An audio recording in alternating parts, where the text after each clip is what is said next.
Shalom. Bersyukur kita bisa berkumpul, beribadah bersama. Saya berikan waktu untuk bersaat teduh sejenak.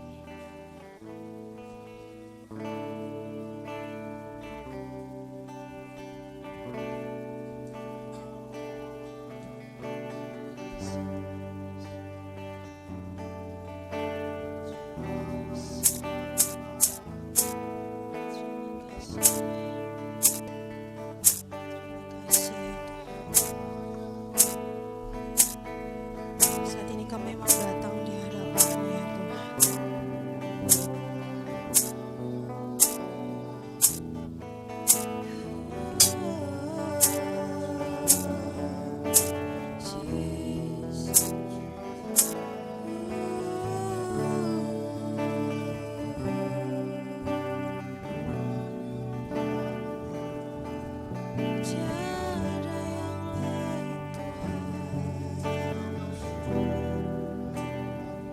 Terima kasih ya Tuhan.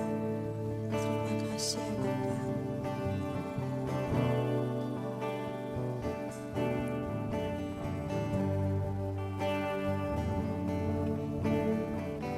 Haleluya Yesus. Selain Kau tiada yang lain, hanya Kau milikku di surga. Sekalipun dagingku lenyap, hatiku rela tak berdaya.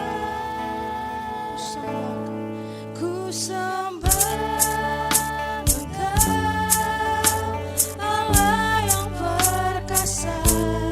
Ku sanjung tinggi namamu di hidupku.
lebih dalam lagi.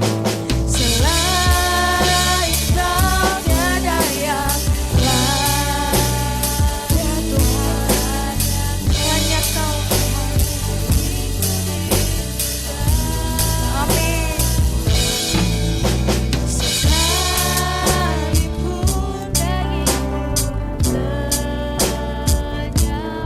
hatiku lelah tak percaya, mari katakan ku sembah Engkau, Allah yang perkasa Tuhan. Rasa tidak mau menyanjung Kau ya Tuhan, kami percaya Kau hadir Tuhan. Tiada yang lain Tuhan, hanya Kau satu di hatiku. Sembah Kau Tuhan, ku sembah Engkau, Allah yang perkasa.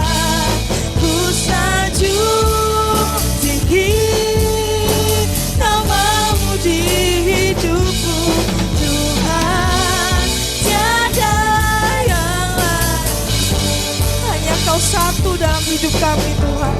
Hanya Kau satu di hatiku, hanya Kau satu, hanya Kau satu di hati, hanya Kau satu Tuhan, hanya Kau satu di hatiku. Mari sembah Tuhan saat ini. Mari berikan ungkapan yang terbaik untuk Tuhan. Mungkin saat ini hari-hari kita ada yang lelah, ada yang tak berdaya. Mari ungkapkan isi hati kita kepada Tuhan.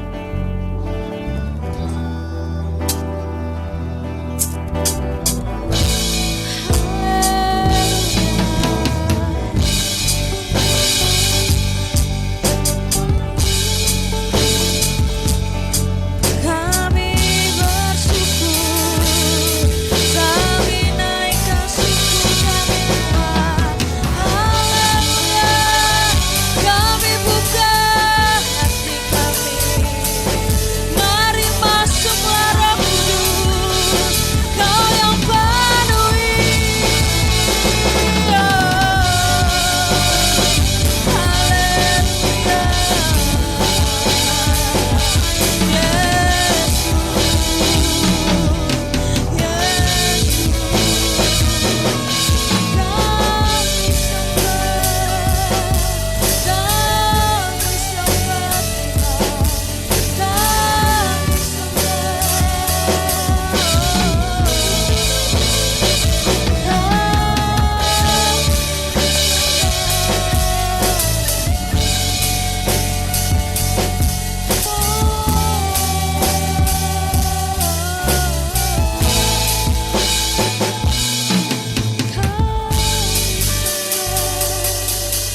kami sembahkan Tuhan, kami bersyukur karena Kau sungguh baik.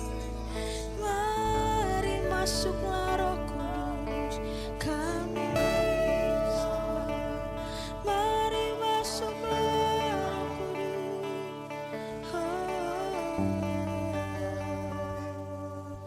Haleluya, haleluya.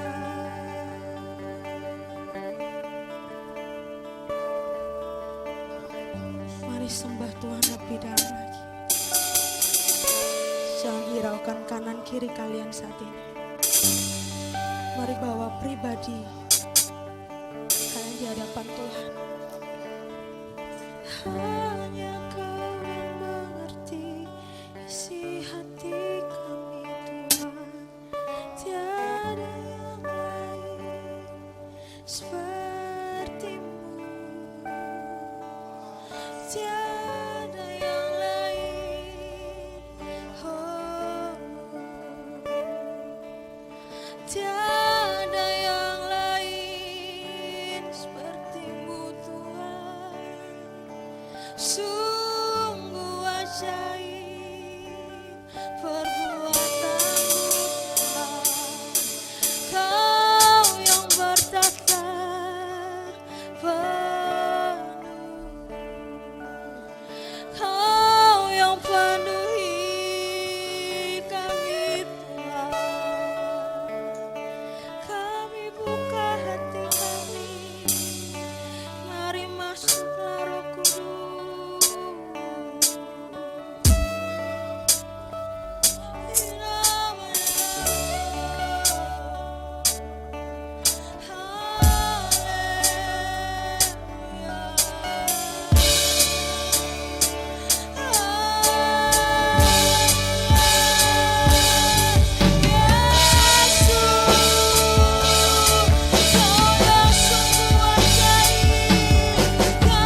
kami ya Tuhan.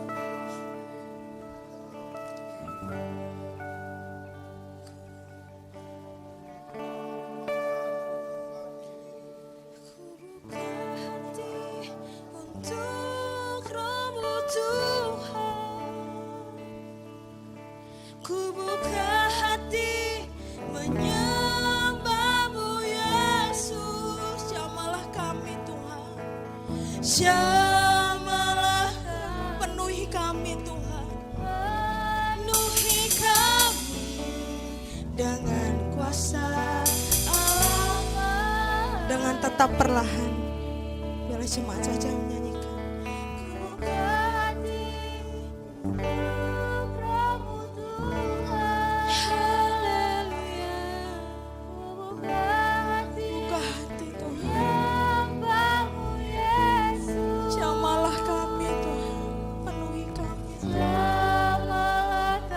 Jamalah kami Tuhan, amin, dengan kuasa Allah.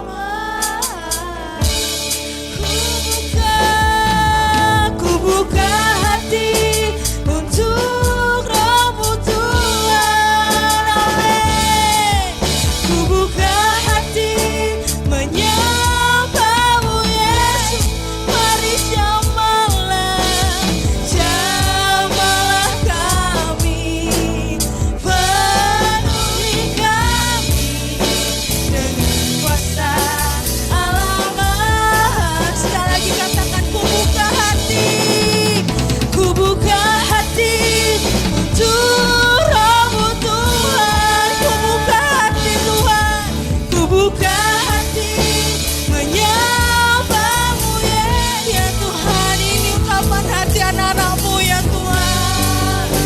Jamalah kami Tuhan, penuhi kami dengan kuasa Allah Maha Tinggi. Jamalah kami, jamalah kami, penuhi kami dengan kuasa Allah Maha. Sekali lagi katakan, jamalah kami,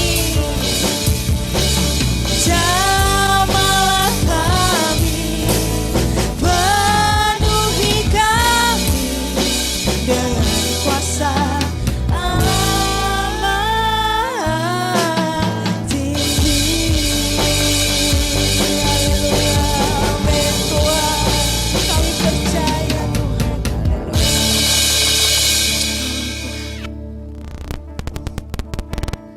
Terima kasih ya Bapak. Saat kami mau membuka hati kami lebar-lebar ya Tuhan, kami merasakan Kau menjamah setiap kami Tuhan. Kami merasakan Kau memenuhi setiap kami ya Tuhan. Mungkin di luar ya Tuhan, kami membawa setiap pergumulan kami Tuhan, pengharapan kami ya Tuhan. Biarlah kami mengesampingkan itu semua ya Tuhan. Di saat kami datang di hadirat-Mu ya Tuhan, kami merasakan kepuasan ya Tuhan.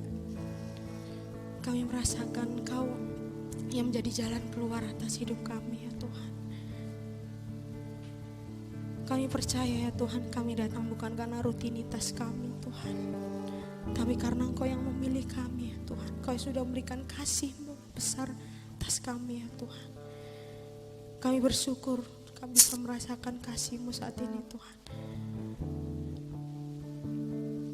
Inilah setiap pujian penyembahan kami ya Tuhan, hanya untuk kemuliaan nama-Mu ya Tuhan. Biarlah kami lebih lagi bersorak-sorai untuk nama-Mu ya Tuhan. Berikan sukacita, damai sejahtera-Mu atas kami Tuhan saat ini. Hanya dalam nama-Mu kami ucap syukur dan berdoa. Haleluya. Amin. Shalom. Kita percaya kita merasakan Allah kudus dan suci.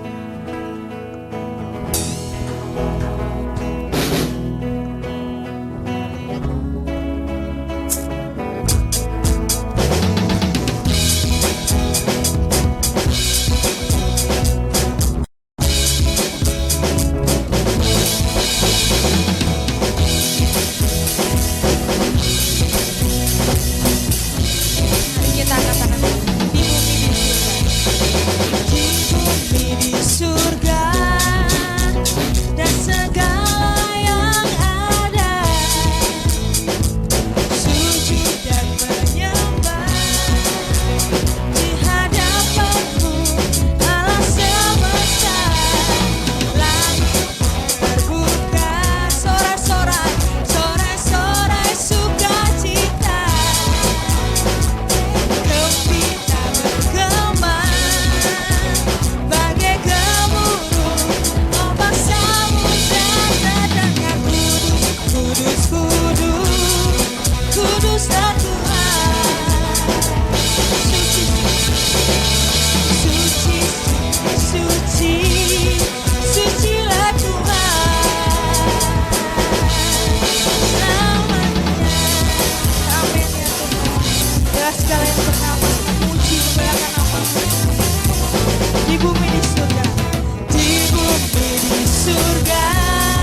Tuhan. Kudus, kuduslah. Kudus, kudus, kudus, kuduslah Tuhan. Amin. Suci, suci, sucilah Tuhan. Biarlah semua, biarlah semua yang bernafas memuliakan-Mu. Surga dan bumi pun bersorak, nyanyikan-Mu, nyanyikan puji. Kudus, kudus, kudus. Kudus ya Tuhan, suci, suci, suci. Suci, sucilah Tuhan. Kudus, kudus, kudus, kudus, kudus, kuduslah Tuhan. Oh, suci, suci, suci, sucilah Tuhan. Haleluya. Kudus, kudus, kudus, kuduslah Tuhan. Sungguh Kau kudus Tuhan. Suci, suci, sucilah Tuhan. Kudus, kudus, kudus, kudus, kuduslah Tuhan. Suci, suci, suci, suci, suci, sucilah Tuhan. Selamanya.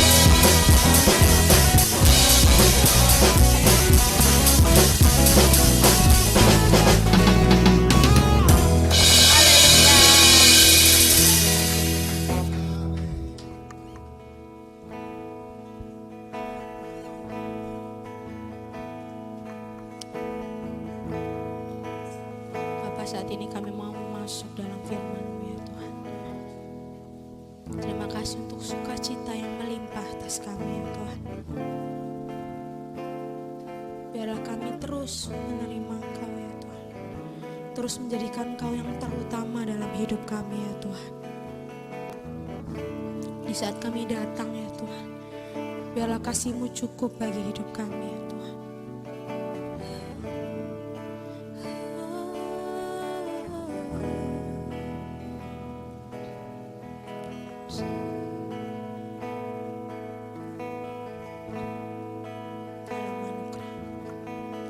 Dalam anugerah-Mu, dalam naungan-Mu, ku dapat merasakan kemuliaan-Mu Tuhan.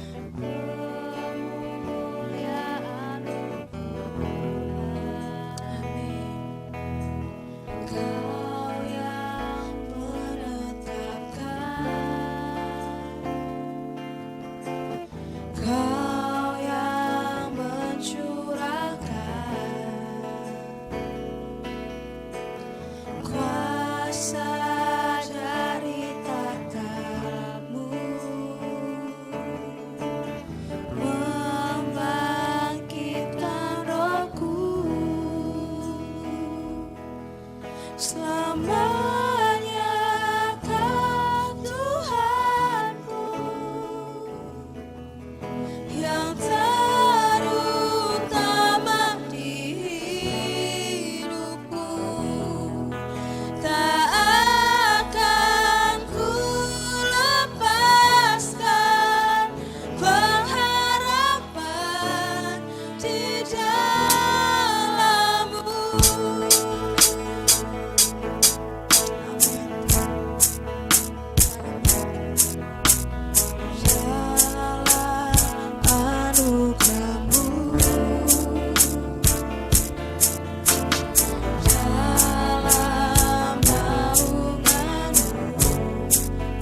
Kami merasakan Tuhan, ku dapat merasakan kemuliaan-Mu.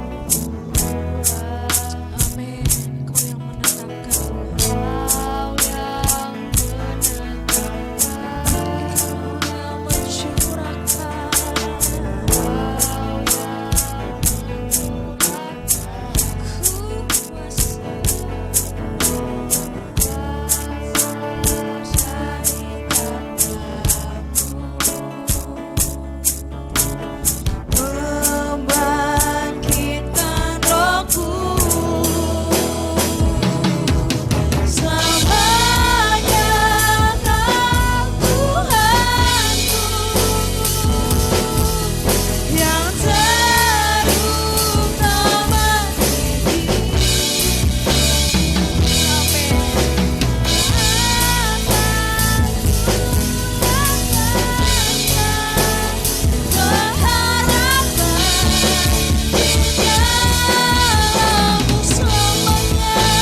Tuhan untuk hari ini. Terima kasih untuk kebaikan Tuhan bagi kami.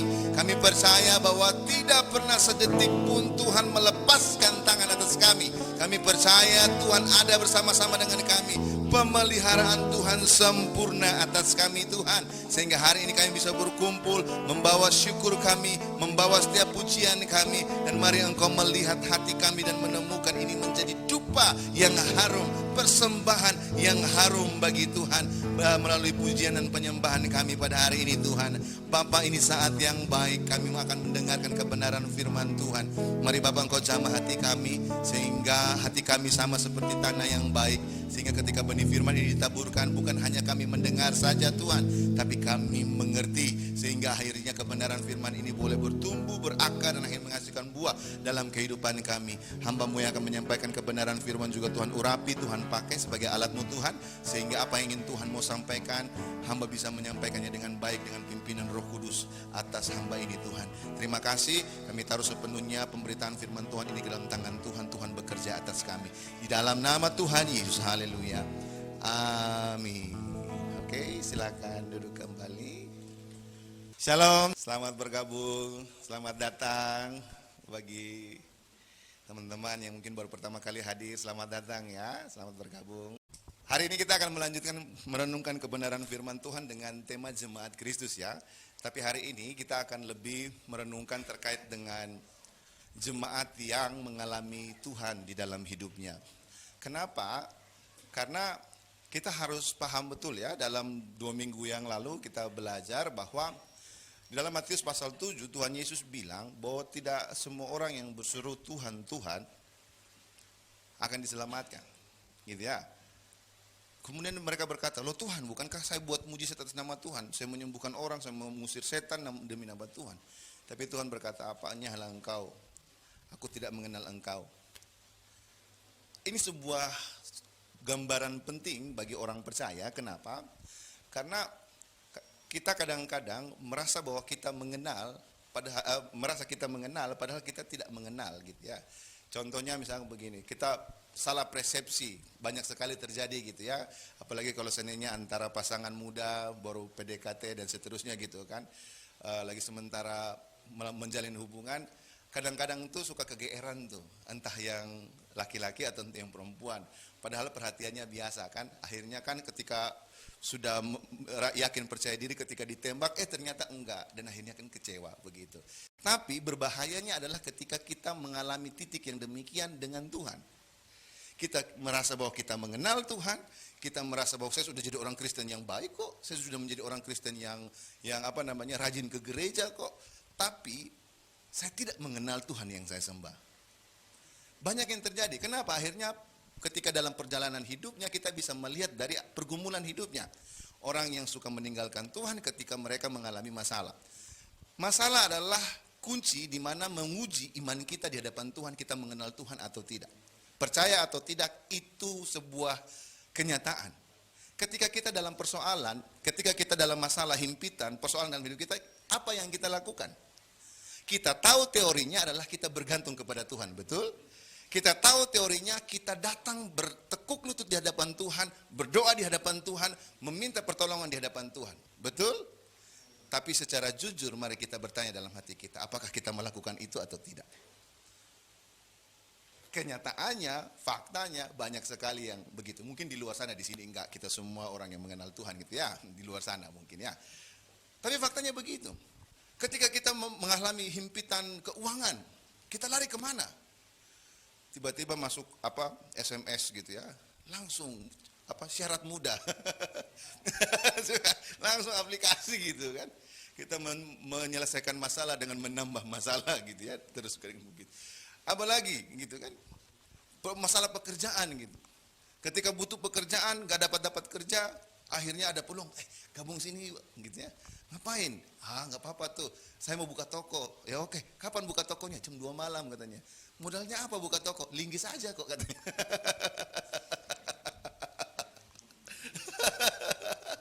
Langsung lakukan seperti itu. Padahal kita tahu, kita orang percaya, kita tahu bahwa kita ketika dalam persoalan yang besar, kita datang kepada Tuhan, kita bergantung kepada Tuhan. Tapi faktanya ketika kita menghadapi sebuah persoalan, kita tidak mengenal siapa Tuhan yang kita sembah. Nah, hari ini saya ingin mengajak kita, orang percaya harus mengalami Tuhan di dalam hidupnya, dalam segala aspek. Dan kita akan belajar dari salah satu tokoh besar dalam Alkitab yang namanya disebut dalam keturunan bangsa Israel, yaitu apa? Allah Abraham, Ishak dan Yakub. Dan kita akan belajar tentang Yakub. Yakub ini bukan orang suci. Yakub ini salah satu tokoh Israel yang disegani, tapi dia bukan orang suci. Dia banyak sekali kesalahan, dia banyak sekali kekurangan, tetapi namanya dicantumkan ketika orang bicara Allah Abraham, Ishak dan Yakub. Kenapa? Kita belajar hari ini. Mari sama-sama kita buka dalam Kejadian pasal 28 ayat 10 sampai ayat yang ke-22. Ayatnya ada di depan, saya bacakan bagi kita semua ya. Mimpi Yakub di Betel. Maka Yakub berangkat dari Beersheba dan pergi ke Haran. Ia sampai di suatu tempat dan bermalam di situ. Karena matahari telah terbenam, ia mengambil sebuah batu yang terletak di tempat itu dan dipakainya sebagai alas kepala, lalu membaringkan dirinya di tempat itu. Maka bermimpilah ia, di bumi ada didirikan sebuah tangga yang ujungnya sampai di langit, dan tampaklah malaikat-malaikat Allah turun naik di tangga itu.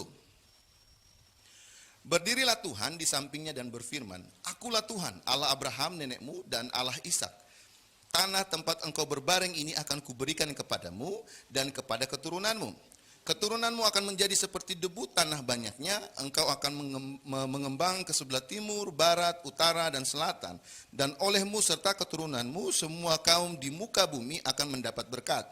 Sesungguhnya aku menyertai engkau dan aku akan melindungi engkau, kemanapun engkau pergi, dan aku akan membawa engkau kembali ke negeri ini, sebab aku tidak akan meninggalkan engkau, melainkan tetap melakukan apa yang kujanjikan kepadamu. Ketika Yakub bangun dari tidurnya, berkatalah ia, sesungguhnya Tuhan ada di tempat ini, dan aku tidak mengetahuinya. Ia takut dan berkata, alangkah dahsyatnya tempat ini. Ini tidak lain dari rumah Allah. Ini pintu gerbang surga. Keesokan harinya, pagi-pagi Yakub mengambil batu yang dipakainya sebagai alas kepala, dan mendirikan itu menjadi tugu dan menuang minyak ke atasnya. Ia menamai tempat itu Betel. Dahulu nama kota itu Luz. Lalu bernasarlah Yakub, jika Allah akan menyertai dan akan melindungi aku di jalan yang kutempuh ini, memberikan kepadaku roti untuk dimakan dan pakaian untuk dipakai, sehingga aku selamat kembali ke rumah ayahku, maka Tuhan akan menjadi Allahku. Dan batu yang kudirikan sebagai tugu ini akan menjadi rumah Allah. Dari segala sesuatu yang engkau berikan kepadaku, akan selalu kupersembahkan 1/10 kepadamu. Ayat pokoknya ini ayat 22. Dan batu yang kudirikan sebagai tugu ini akan menjadi rumah Allah. Dari segala sesuatu yang engkau berikan kepadaku, aku akan selalu kupersembahkan 1/10 kepadamu. Nah, saudara-saudara, kalau kita baca dalam konteks sebelumnya, kita menemukan ini adalah peristiwa di mana Yakub setelah menipu Ishak terkait hak kesulungan, gitu kan? Terkait hak kesulungan antara Esau dengan Yakub begitu. Nah, akibat dari tipu dayanya si Yakub ini, makanya saya tadi bilang Yakub ini bukan orang suci. Yakub ini adalah orang yang cukup licik gitu ya, cukup pintar gitu ya. Dia mengambil hak kesulungan dari Esau. Nah, ketika dia mengambil hak kesulungan dari Esau, setelah diambilnya itu, Esau marah. Esau marah dan membenci Yakub. Karena Yakub tahu bahwa Esau marah terkait dengan hak kesulungan ini, maka Ribka mamanya membujuk Yakub supaya Yakub pergi. Dengan persetujuan bapaknya Yakub, Ishak menyuruh Yakub untuk pergi ke Laban, keluarga ibunya, ke sana untuk lari dari Esau, karena Esau marah terkait hal itu. Nah, ketika dia mau lari ke tempatnya Laban, bapaknya berpesan supaya dia jangan menikah dengan orang Kanaan, tapi pergilah ke sana, ke Betuel, di tempat padang Aram, dan carilah istri di sana. Akhirnya Yakub lari pergi ke Laban. Nah, dalam proses perjalanannya ini ke tempatnya Laban ini, dia berhenti di tempat yang namanya daerah yang namanya Luz di situ. Kemudian dia mengambil sebuah batu untuk menaruh kepalanya untuk tidur. Pada saat dia tidur, dia mendapatkan mimpi bahwa malaikat ada tangga dari langit ke bumi, malaikat turun naik begini. Dan saudara tahu bahwa gambaran malaikat ini, gambaran penglihatan ini ada di dalam Yohanes ketika Yesus berkata bahwa malaikat turun naik ke surga juga, seperti itu. Nah, dalam konteks ini, melihat hal tersebut, kita bisa melihat kondisi Yakub yang sebenarnya. Siapa itu Yakub? Yakub bukan seperti Esau, seorang pejuang, survivor gitu ya. Esau mengandalkan otot gitu ya. Dia suka berburu, dia bisa hidup di mana saja. Yakub ini anak mami. Hidupnya di rumah, dia nggak pernah keluar-keluar. Tapi ketika dia berada dalam sebuah masalah yang besar, karena kakaknya marah atas hak kesulungan itu, dia harus merantau, dia harus pergi keluar. Dan ketika kita melihat kondisi di mana Yakub pergi keluar ini, kita menemukan bahwa Yakub tidak membawa apa-apa. Kenapa? Karena alas kepalanya itu bukan tas yang empuk untuk dia taruh kepala, tapi sebuah batu yang kasar, batu yang keras untuk menjadi untuk menaruh kepalanya. Anak mami, anak yang manja, anak yang nggak bisa ngapa-ngapain, anak yang nggak bisa survivor karena dia bukan seorang pemburu atau seorang pejuang gitu ya. Dia adalah seorang yang di rumah, selalu di rumah, dia harus keluar dari zona nyamannya untuk pergi. Tapi dia mau berjalan dalam kondisi itu. Nah, perhatikan baik-baik. Ketika dia berada dalam situasi yang demikian, apa yang terjadi? Ketika dia melihat Tuhan menyatakan diri dalam mimpinya, dia menaikkan sebuah nazar kepada Tuhan. Dia menyadari bahwa, oh, saya nggak sendiri. Ada Tuhan bersama-sama dengan saya. Tuhan akan memimpin saya dalam perjalanan ini. Dan ini membuat sebuah turning point, titik balik dalam diri Yakub. Yakub yang pergi dengan tidak memiliki keyakinan apa-apa, dengan ketakutan, dengan tidak membawa apa-apa, dengan kondisi rohani yang tidak benar. Tapi ketika dia menemukan ada sebuah perjumpaan dengan Tuhan di situ, terjadi sebuah pembalikan rohani yang terjadi dalam diri Yakub gitu ya. Kita bisa melihat. Jadi secara fisik Yakub kelelahan, kondisi dia beristirahat dengan batu yang keras itu. Tetapi secara rohani dia mendapatkan kasih dan pertolongan Tuhan yang begitu luar biasa. Dan kasih dan pertolongan Tuhan yang begitu luar biasa itu menjadi momentum di mana dia rasa takut Yakub yang untuk pergi ke tempatnya Laban ini berubah menjadi rasa takut atau hormat kepada kehadiran Allah. Dan tanda hormat ini dinyatakan Yakub dengan mendirikan tugu di situ dan menyebut tempat itu sebagai Betel gitu ya. Jadi kehadiran Tuhan akan membawa kita lebih menghargai dan menghormati Tuhan dalam kehidupan kita. Nah, oleh karena itu, sesuai dengan tema khotbah saya, jemaat Tuhan, orang percaya harus mengalami Tuhan sehingga kita bisa merasakan kehadiran Tuhan dan menghormati Tuhan dimanapun kita berada. Kita percaya bahwa mata Tuhan itu ada di mana-mana, maha hadir, gitu ya. Tuhan itu maha hadir, Tuhan itu ada di mana-mana. Bahkan di dalam keadaan kita sendiri sekalipun, dalam konteksnya Yakub pada saat ini, Yakub sendiri dan Tuhan hadir di tengah-tengahnya. Nah, pertanyaan yang sangat sederhana bagi orang percaya yang hidup sebagai orang Kristen, apalagi terlahir sebagai orang Kristen, rajin beribadah, rajin melakukan kegiatan rohani dalam kehidupan. Ketika kita sendiri, saya selalu mengatakan bahwa ketika kita sendiri itu sebenarnya kita, siapa kita? Apakah kita hidup dengan menyadari kehadiran Tuhan bersama-sama dengan kita, sehingga kita menghargai Tuhan, menghormati Tuhan ketika kita berada dalam kesendirian kita, atau kita justru tidak pernah mengalami Tuhan. Jadi kalau kita sendiri ya sudah, saya sendiri ya sendiri aja gitu kan. Padahal di dalam kesendirian kita, di dalam keadaan kita sendiri dan kita tidak bisa melakukan apa-apa, justru itu adalah saat yang tepat di mana kita bisa mengalami Tuhan, merasakan Tuhan, membangun hubungan yang intim dengan Tuhan dalam kehidupan kita. Sama seperti apa yang dilakukan oleh Yakub. Dan perhatikan baik-baik, ketika dia membangun nuansa rohani, dia membangun kebangunan rohani dia dengan Tuhan, menyambut apa yang Tuhan sampaikan kepada dia, terjadi perubahan hidup yang luar biasa. Secara fisik dia lemah, secara ekonomi dia nggak punya apa-apa, karena dia tidak membawa apa-apa waktu pergi ke tempatnya Laban dalam konteks kejadian ini.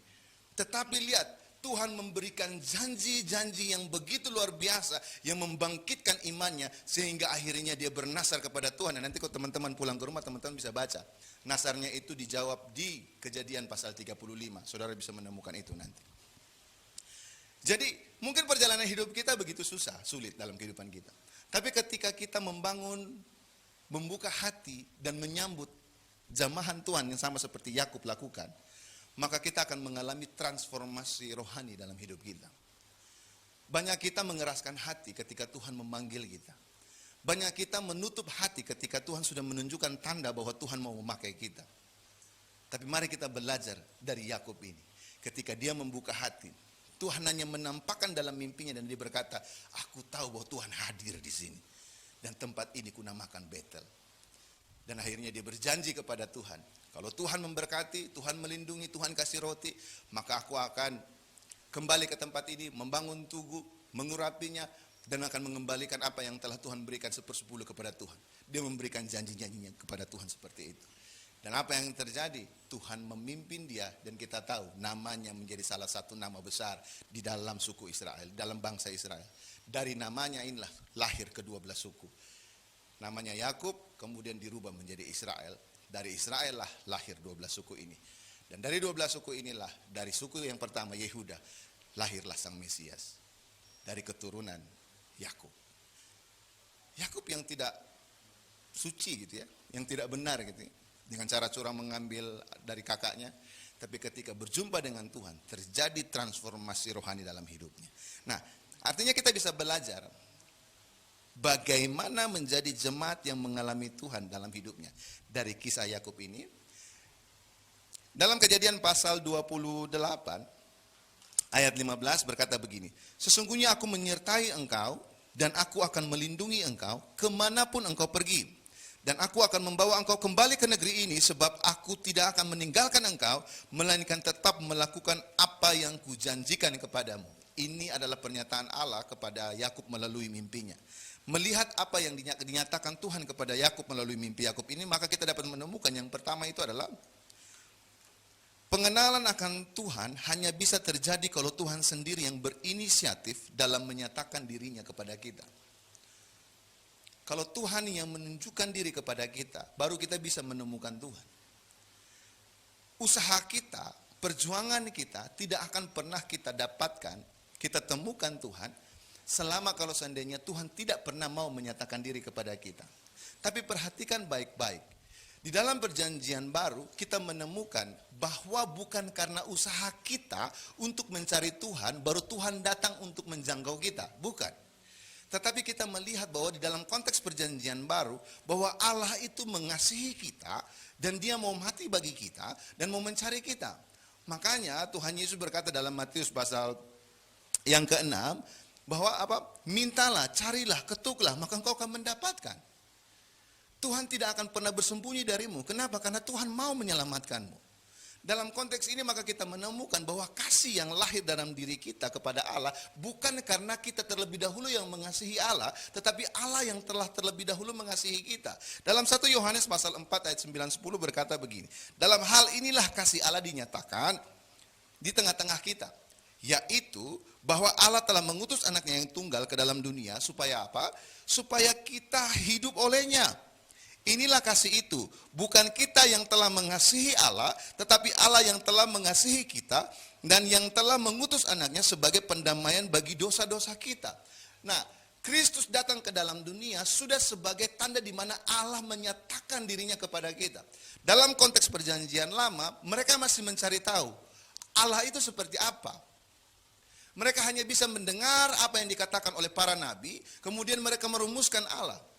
Tetapi dalam konteks perjanjian baru, ketika Allah melihat bahwa segala usaha yang dilakukan oleh manusia itu selalu membuahkan dosa dalam kehidupan mereka, baik melalui hukum Taurat atau melalui kehidupan mereka sebagai bangsa Yahudi, mereka tetap hidup di dalam dosa, maka Allah mengambil inisiatif untuk datang ke dalam dunia dalam rupa manusia. Makanya Yesus berkata kepada Filipus dalam khotbahnya Bunana minggu lalu, kamu sudah melihat aku, berarti kamu sudah melihat Bapa.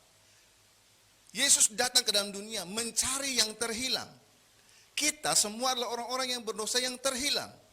Oleh karena itu, Allah tidak pernah menghendaki untuk tidak menyelamatkan kita dari dosa. Oleh karena itu, mari kita sambut ketika dia datang ke dalam dunia, itu adalah sebuah panggilan, undangan yang mulia bagi orang percaya. Mereka yang menutup hatinya, mereka yang mengeraskan hatinya, pada hakikatnya memang mereka itu bukan orang-orang yang telah Allah pilih untuk diselamatkan. Nah, kita sebagai orang percaya yang sudah terlahir sebagai orang Kristen dan membuka hati, perhatikan baik-baik. Jangan sampai kita hidup dalam kedagilan hati kita, sehingga akhirnya kita sendiri yang menolak panggilan Allah itu. Milikilah hati sama seperti Yakub. Ketika Allah sudah datang menyatakan diri kepadanya, aku tahu bahwa Tuhan ada di sini. Jadi ketika kita menyambut Kristus dalam kematiannya, dalam kebangkitannya, dan besok kita akan merayakan kenaikannya, berkatalah dalam diri kita, aku tahu bahwa Tuhan ada bersama-sama denganku. Dan lihat apa yang terjadi dalam diri Yakub, transformasi rohani itu hidup dalam diri Yakub. Yakub memiliki iman yang besar, berjalan bersama-sama dengan Tuhan, sampai akhirnya dalam kematiannya dia kembali ke Betel dan hidup di situ.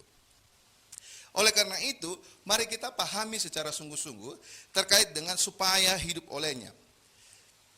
Nah, kata supaya hidup olehnya ini mengisyaratkan suatu ketergantungan, suatu tanggapan iman yang merupakan sebuah keharusan. Jadi maksud kedatangan Tuhan, inkarnasi itu ya, ke dalam dunia adalah untuk kehidupan yang kekal. Jadi suatu tanggapan iman ini merupakan sebuah keharusan. Orang yang menyambut Kristus, menerima Kristus, kita akan hidup olehnya di dalam segala aspek.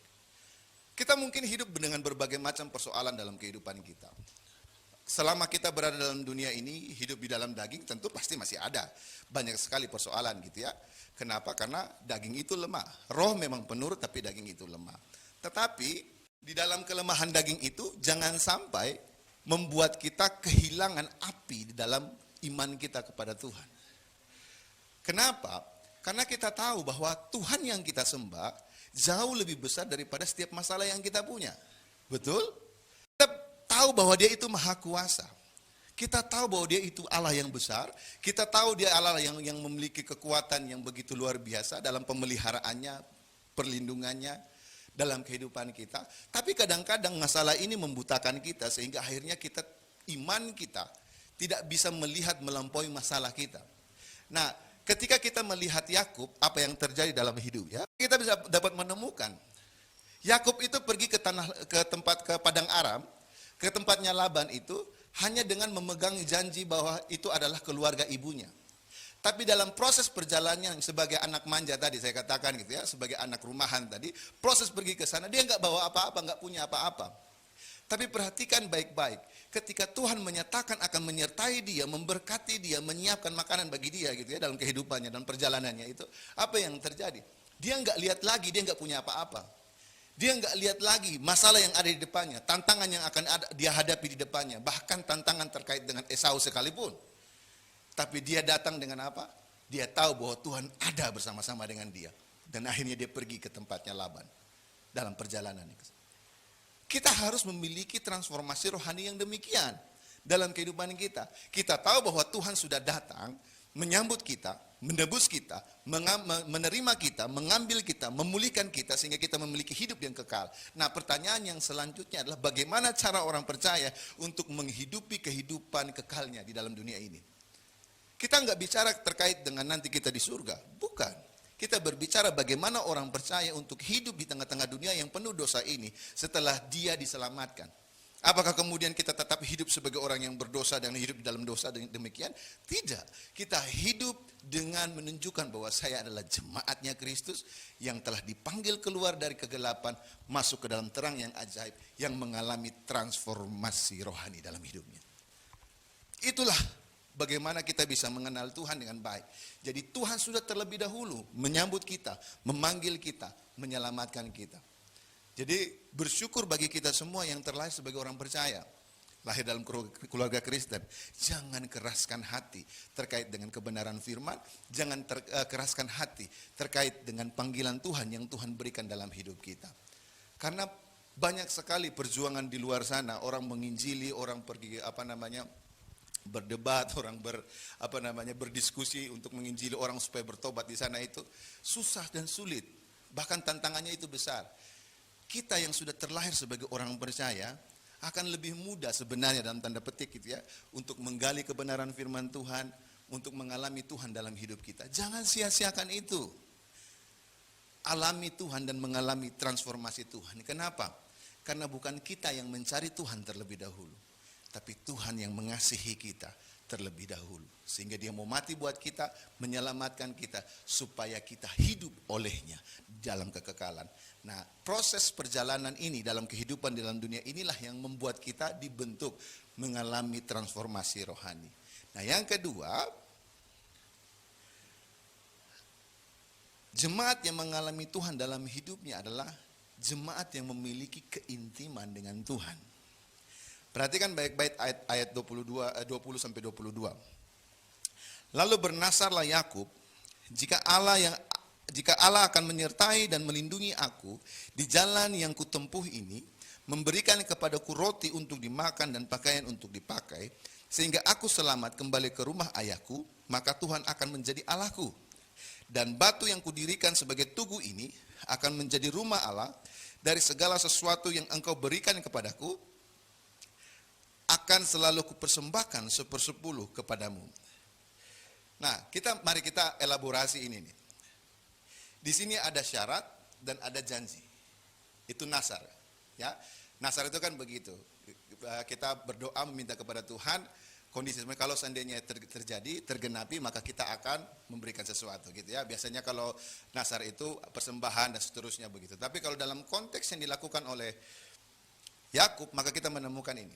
Dia memberikan penawaran kepada Tuhan. Nasarnya kepada Tuhan begini. Yang pertama, Allah menyertai dia dan melindungi dia. Kemudian Allah mencukupi kebutuhannya. Kemudian dia bisa kembali ke rumah bapaknya dengan selamat. Itu dia minta kepada Tuhan. Janjinya kepada Tuhan. Kalau itu terjadi dan tergenapi, maka dia akan memberikan apa kepada Tuhan? Tuhan akan menjadi Allahnya. Artinya ia akan menyembah Tuhan, melayani Tuhan, menaati Tuhan, dan seterusnya. Kemudian ia akan mendirikan rumah bagi Tuhan atau tempat beribadah untuk Allah. Di ayat 22a. Kemudian ia akan memberikan persembahan persepuluhan kepada Allah. Apa yang dia dapatkan, berkat yang dia terima, dia akan kembalikan kepada Allah. Itu nasarnya Yakub. Nah, mari kita lihat begini. Bagaimana proses perjalanannya ketika dia mengalami transformasi? Kenapa? Karena Allah yang berjanji terlebih dahulu kepada Yakub. Ketika dia tidur, Allah datang dalam melalui mimpinya, kemudian memberikan janji itu. Dan kita lihat apa yang terjadi. Yakub mengalami perjalanan hidupnya di Laban gitu ya, mengambil istrinya, anaknya Laban dan seterusnya gitu. Dapat 2 lagi gitu kan. Anaknya Laban dua-duanya gitu. Jadi istrinya. Kemudian dalam perjalanannya itu dia memiliki 12 anak bangsa Israel gitu ya. Tapi keluarganya pun enggak benar-benar juga gitu ya. Anak-anaknya malah ada saling iri hati satu dengan yang lain begitu, sehingga Yusuf dijual ke Mesir seperti itu ya, dalam kondisi itu.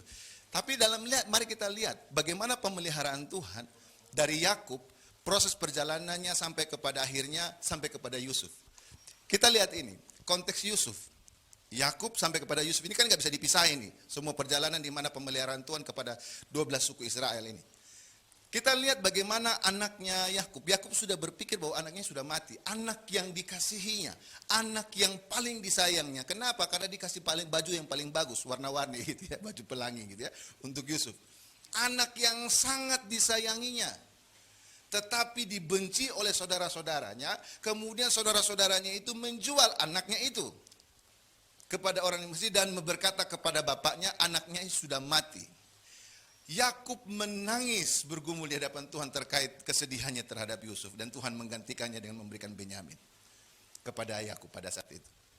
Tapi lihat apa yang terjadi. Yakub sudah berpikir bahwa anak kesayangannya ini sudah meninggal. Yakub sudah merelakan anaknya sudah meninggal. Tetapi rancangan Tuhan yang begitu ajaib, anaknya yang dijual ini justru menjadi penyelamat bangsa Israel, menjadi orang nomor 2 di Mesir pada saat itu. Sehingga ketika bencana kelaparan itu terjadi, apa yang terjadi? Bangsa Israel yang harusnya akhirnya mati juga karena mereka kelaparan, kan mereka datang ke Mesir untuk minta dapat bantuan. Datanglah Yehuda dan saudara-saudaranya minta kepada Yusuf gitu kan, bantuan untuk dapat makanan itu. Tapi Yusuf kan mengakali mereka supaya datang Benyamin datang, kemudian cawannya itu sengaja dimasukin ke dalam tas yang penuh bawaannya mereka, kemudian Benyamin ditahan kan, kemudian mau bertemu sama bapaknya. Mereka ketemu begitu. Nah, artinya begini, dalam konteks yang demikian, Yusuf berkata, manusia mereka-rekakan yang jahat, tapi Tuhan membuat yang baik baginya. Itu yang terjadi. Artinya peristiwa ketika Tuhan datang kepada Yakub terkait pemeliharaan dia sampai kepada keturunannya itu dinyatakan bukan hanya dalam kehidupan cuma Yakub saja, tapi dinyatakan juga sampai pada kehidupannya Yusuf juga. Yusuf menjadi penolong bagi seluruh bangsa Israel pada saat itu. Coba saudara bayangkan, kalau seandainya Yusuf tidak ditolong, tidak dijual, dan dia tidak masuk dalam penjara, dan dia tidak harus mengalami proses di mana dia akan menjadi seorang nomor 2 bagi bangsa Mesir pada saat itu, maka apa yang terjadi? Bangsa Israel akan lenyap. Kenapa? Karena ada bencana kelaparan selama 7 tahun itu. Tapi karena hikmat dari Tuhan, karunia yang diberikan kepada Yusuf, Yusuf bisa menafsirkan mimpinya Firaun untuk ada masa kemakmuran selama 7 tahun sebelumnya itu, dikumpullah semua bahan makanan, hasil tani dan seterusnya, sehingga ketika bencana terjadi 7 tahun kemudian mereka punya stok pada saat itu. Daerah yang lain nggak punya stok. Yakub dan keluarganya nggak punya stok makanan pada saat itu, sehingga akhirnya mereka datang ke Mesir untuk minta pertolongan. Dan karena Yusuf Tuhan pakai sebagai orang yang nomor 2 pada saat itu di Firaun, maka akhirnya bangsa Israel bisa selamat. Jadi penyertaan Tuhan yang Tuhan nyatakan kepada Yakub ketika perjumpaan pertama kali itu, dalam Kejadian pasal 28 itu, dinyatakan terus menerus dalam kehidupan mereka. Nah, apa yang bisa terjadi ini? Dalam konteks ini kita melihat nasarnya Yakub kepada Tuhan, ini ada 2 pihak yang mengikat janji. Kita harus paham ini. 2 pihak yang saling berhubungan. Ketika kita berbicara antara hubungan kita dengan Tuhan, maka kita harus paham bahwa kita memiliki Tuhan yang hidup, saya juga hidup. Artinya memiliki hubungan. Bukan hanya sebagai tempat di mana pelarian. Saya ada masalah, saya datang kepada Tuhan. Tok gitu ya. Saya butuh sesuatu, saya datang kepada Tuhan. Tuhan itu bukan mesin ATM. Saudara datang masukin kartu, keluar duit, terus pulang, terus nggak pusing-pusing amat gitu loh. Enggak, Tuhan itu pribadi dan Dia mau membangun hubungan yang intim kita dengan Dia bersama-sama dalam kehidupan kita. Dan itu terjadi dalam setiap hari, setiap waktu, setiap detik dimanapun kita berada. Kita memiliki keintiman dengan Tuhan. Kita mengalami Tuhan dalam hidup kita secara pribadi. Banyak kita sering mendikotomi itu memisahkan antara sekuler dengan rohani gitu ya. Jadi kalau seandainya kita bicara berdoa, kita bicara tentang firman Tuhan, kita berbicara tentang pujian penyembahan, oh itu tempatnya cuma di gereja doang gitu loh. Ketika kita berada di tempat kerja, oh ini tempat kerja dong. Ketika kita berada di tempat pergaulan kita, oh ini tempat pergaulan dong. Jangan sok suci di sini gitu ya. Kita sering mendikotomi itu, memisahkan antara sekuler dengan rohani. Padahal ketika kita berbicara terkait dengan keintiman kita dengan Tuhan, itu di mana saja kita berada. Baik itu di dalam gereja maupun itu berada dalam ruang lingkungan kerja kita, ruang lingkungan sekolah kita, ruang lingkungan pergaulan kita. Saya ini identitasnya adalah jemaat Kristus. Oleh karena itu, maka kalau kita mau mengalami Tuhan setiap hari di tempat pekerjaanmu, jangan memisahkan Tuhan dengan tempat pekerjaanmu. Kalau engkau mau berhasil di dalam sekolahmu, jangan misahkan Tuhan dari sekolahmu. Kalau engkau mau berhasil dalam pergaulanmu, jangan pisahkan Tuhan dari tempat pergaulanmu.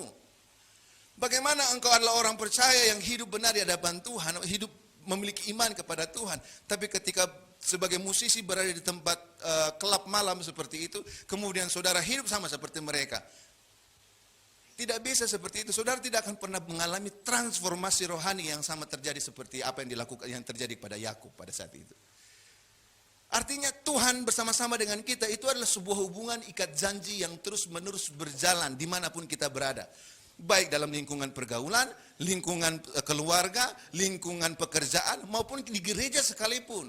Jadi tidak bisa dipisahkan antara gereja dengan pekerjaan, antara gereja dengan sekolah, antara gereja dengan pergaulan. Tidak bisa. Saudara dimanapun berada, ikat janji ini ada di mana saja.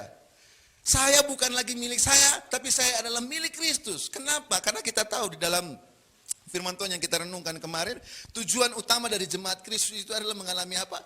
Kepenuhan Kristus dalam hidupnya. Nah, orang yang mengalami kepenuhan Kristus dalam hidupnya, dia tidak pernah melepaskan Kristus ketika dia berada di sekolah. Dia tidak pernah melepaskan Kristus ketika dia berada di tempat pekerjaan. Dia tidak pernah melepaskan Kristus ketika dia bersama pasangan hidupnya, atau pacarnya, atau teman dekatnya. Tetapi dia selalu membawa Kristus dimanapun dia berada. Kenapa? Karena Tuhanlah yang sanggup melindungi kita dimanapun kita berada. Ketika kita berada bersama pasangan kita yang masih pacaran misalkan begitu, ada momen-momen di mana bisa berdua gitu. Kalau saudara memiliki keintiman dengan Tuhan, saudara pasti sudah punya bonding di situ.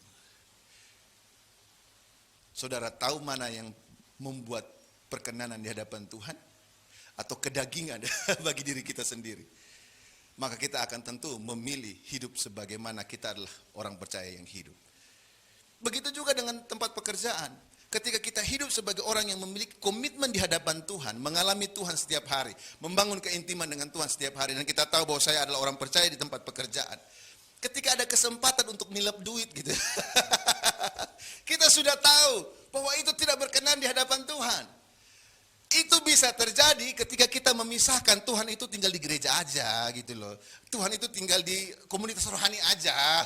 Ini kan tempat kerja Tuhan, semua juga begitu. Ya iya, semua juga begitu, tapi kamu adalah anak Tuhan dengan identitas orang percaya yang telah ditebus, yang telah diselamatkan, yang telah menjadi milik kepunyaan Kristus. Bukan hanya di gereja, bukan hanya di tempat komsel, tapi juga di tempat pekerjaanmu, bersama pasanganmu, bersama dengan keluargamu, bersama dengan lingkungan di mana engkau ada.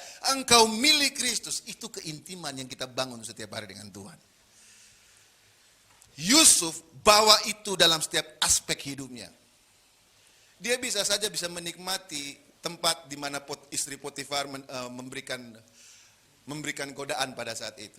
Ya iya dong, tuan rumah punya istri, jadi simpanan istri tuan rumah pada saat itu. Tapi bukan itu yang dia kejar. Dia tahu bahwa Allah tidak menghendaki itu, sehingga ketika Potifar datang menggoda dia, apa yang terjadi? Dia lari. Menjauh ya, bukan mendekat. Dia lari menjauh. Dan kemudian dia harus difitnah atas apa yang tidak dilakukannya. Masuk ke dalam penjara. Ketika masuk dalam penjara, menafsirkan mimpi sang juru minum. Dilupain sang juru minum kalau dia udah ditolong sama si Yusuf pada saat itu. Tapi beberapa waktu kemudian Firaun, Tuhan berikan mimpi. Ada lembu yang besar, kemudian ada lembu yang kurus gitu ya. Ada 7 lembu besar, 7 lembu kurus. Firaun gelisah dengan mimpi ini. Apa ini? Apa ini? Oh, teringatlah si sang juru minum. Ada si Ucup tuh, yang kemarin tafsirin mimpi. Bos, ada tuh teman gue tuh di penjara tuh bos. Dulu dia nafsirin mimpi gue tuh. Mungkin dia bisa nafsirin mimpinya bos nih. Gitu kan, dipanggil lah tuh. Yusuf, bisa nggak tuh? Akhirnya ditafsirin lah.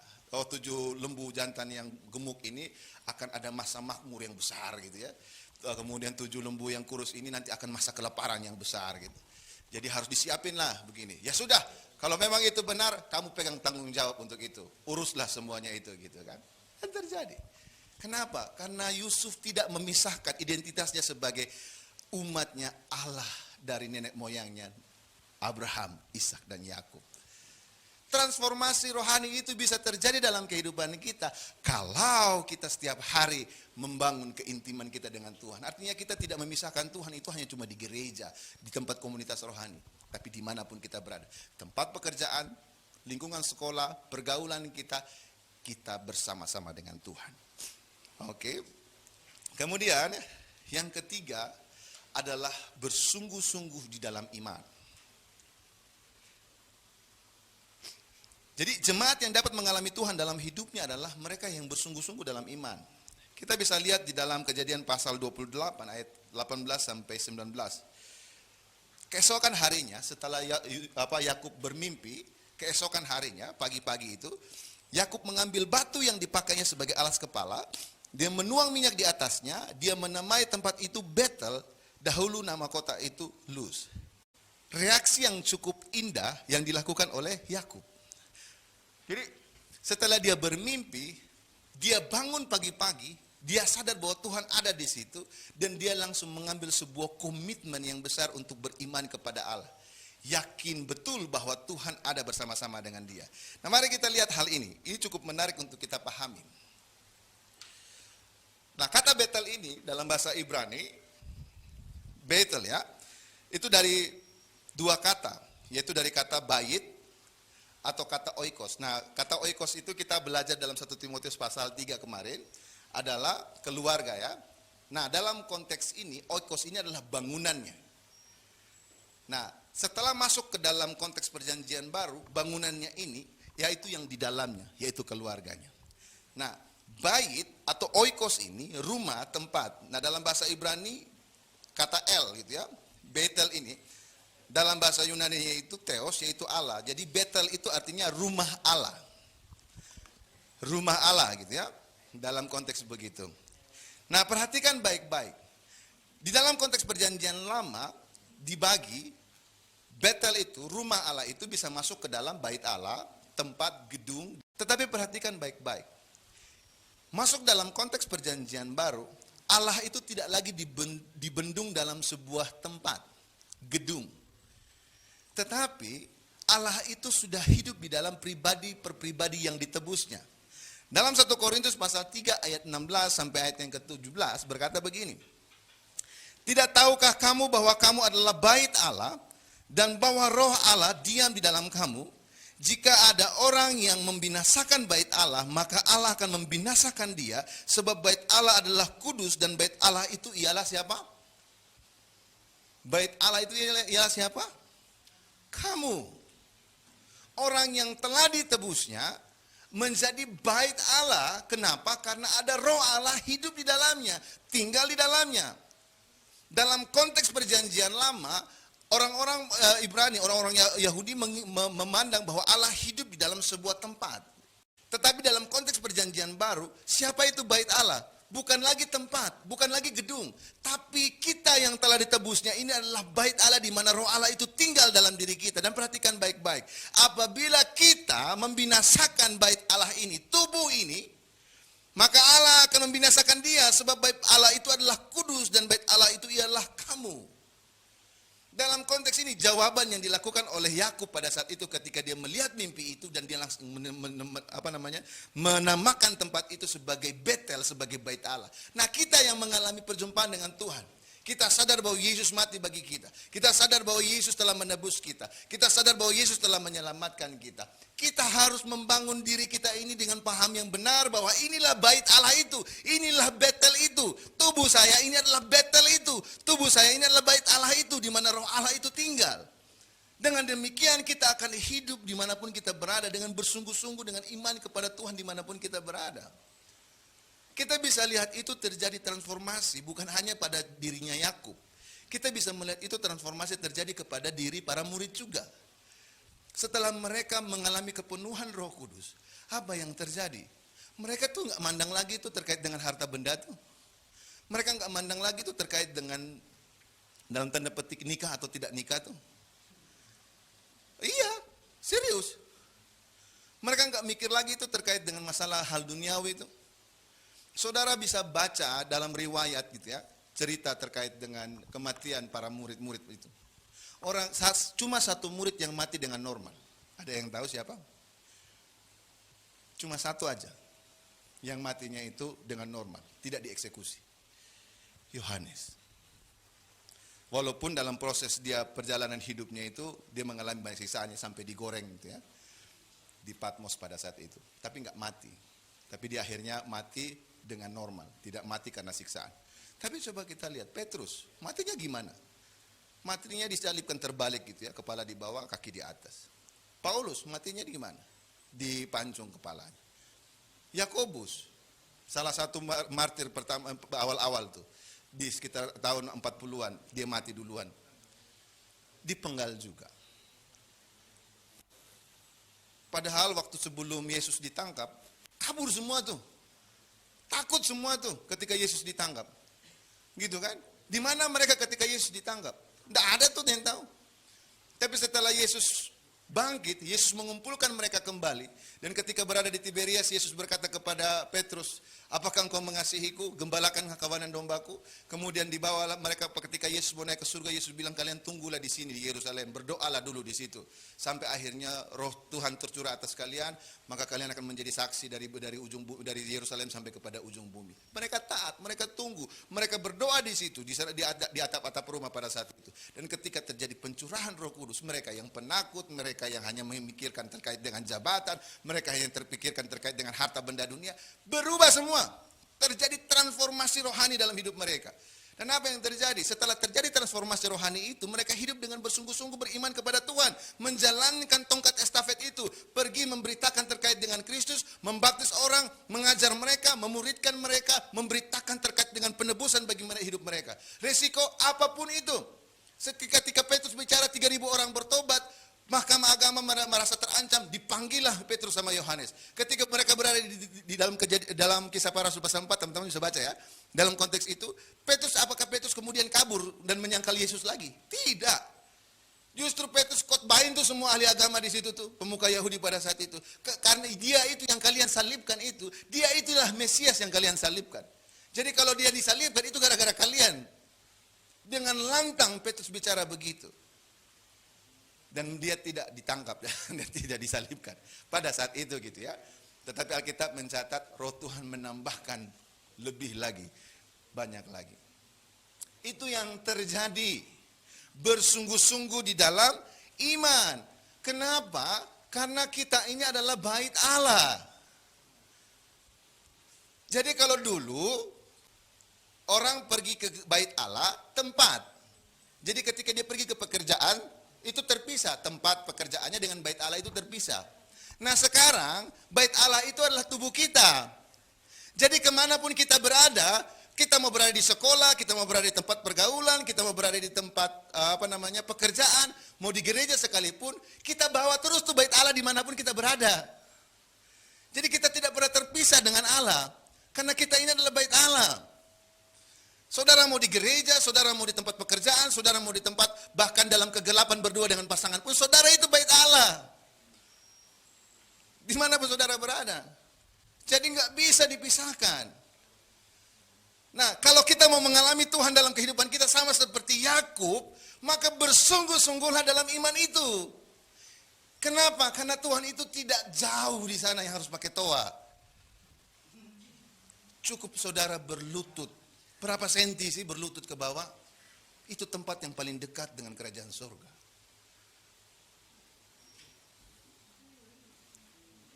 Serius.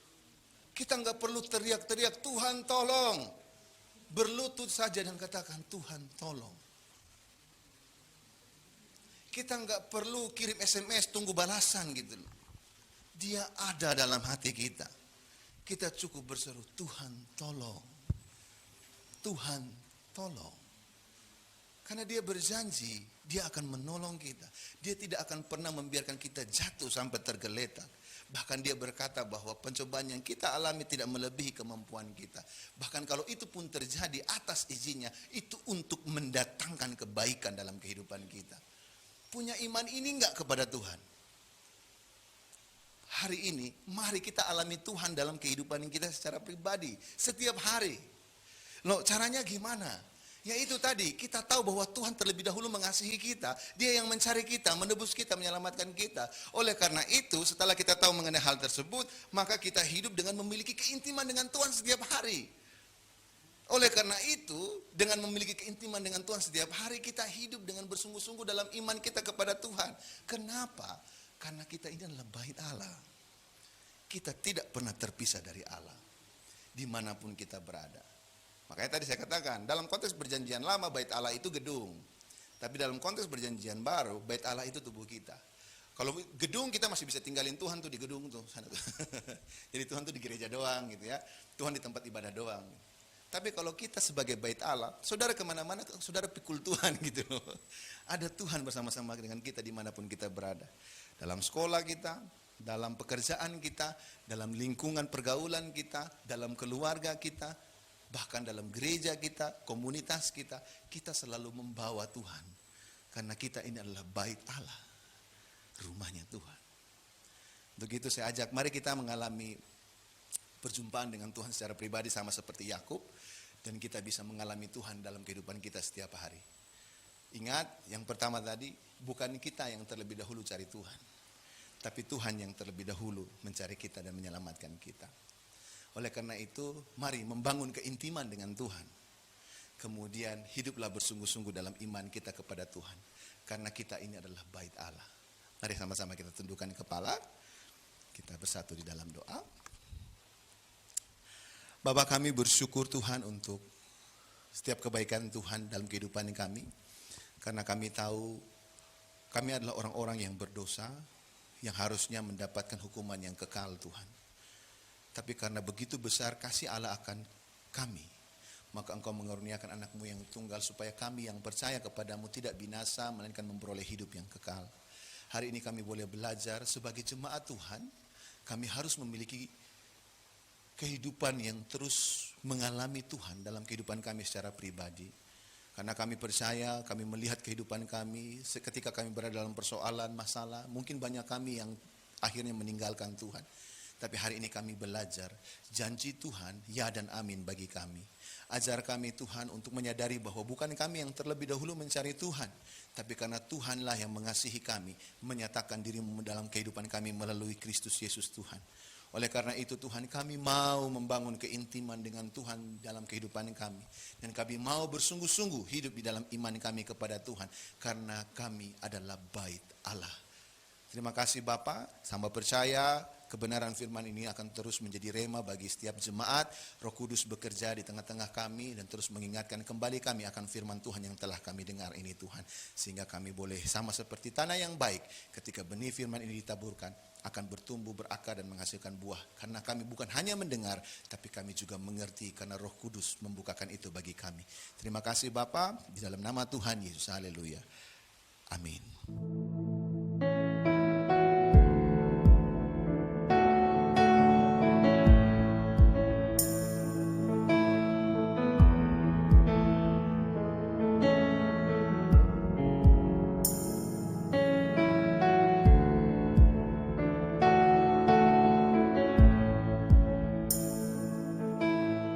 Shalom jemaat yang dikasihi Tuhan, selamat hari Minggu. Kami mengucapkan selamat datang dan bergabung kepada jemaat Tuhan yang baru pertama kali mengikuti ibadah bersama dengan kami di Shine Surabaya.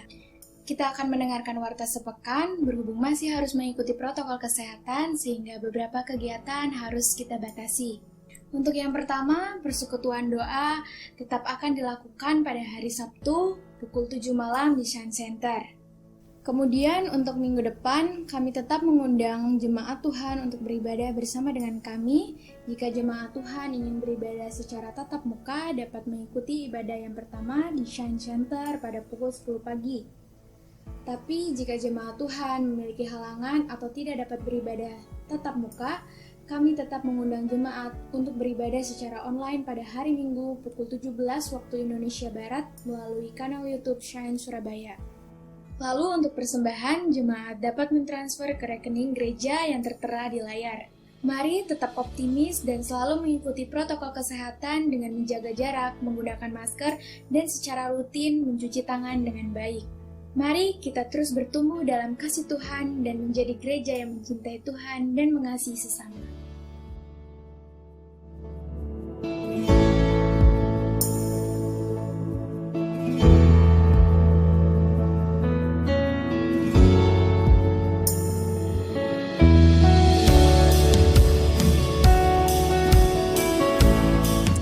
Jemaat Tuhan, angkat kedua tangan, terimalah berkat dari Tuhan. Tuhan memberkati engkau dan melindungi engkau. Tuhan menyinari engkau dengan wajahnya dan memberi engkau kasih karunia. Tuhan menghadapkan wajahnya kepadamu dan memberi engkau damai sejahtera.